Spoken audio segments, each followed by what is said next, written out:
wajjin bulle cinnee hidhannaa qabsoonullee biyyee uffannee warqee uffiifne maal warraa tana dubbiin nu dibe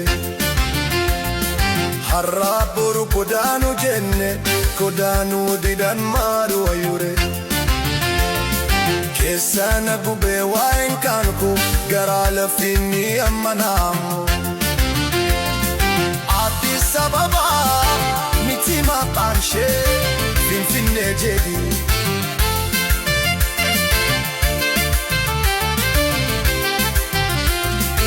Ardaa Tufaa Abeebee Tufaatii ta'ee isaaniiti jaalattus jibbaa na jalaa jirta ahee na jalaa jirta gajjebii bulii akkan jedhetti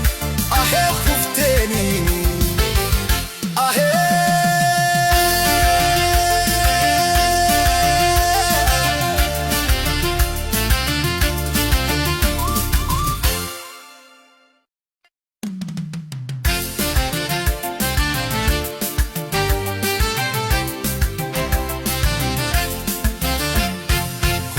Dandeenye wajjin bulle cinnee hidhannaa qabsoonullee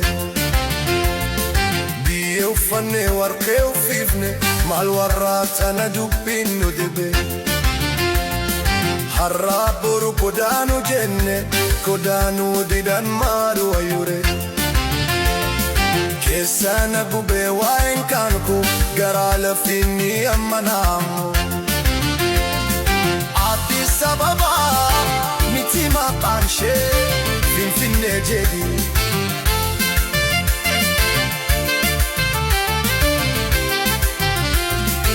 Ardaa Tufaa Abeebee Tufaatii ta'ee isaaniiti jaalattus jibbaa na jalaa jirta ahee na jalaa jirta gajjebii bulii akkan jedhetti ahee kufteeni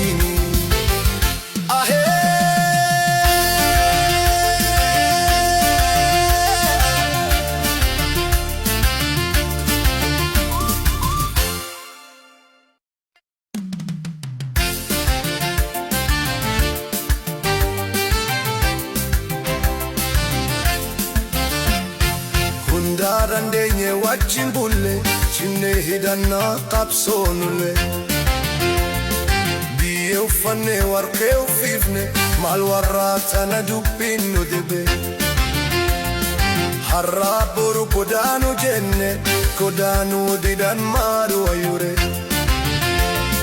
keessana gubee waa'een kaanku garaa lafiinni ammanaamu Addis Ababa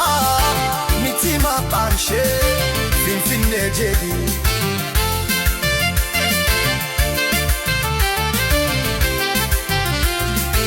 Ardaa Tufaa Abeebee Tufaatii ta'ee isaaniiti jaalattus jibbaa na jalaa jirta ahee na jalaa jirta gajjebii bulii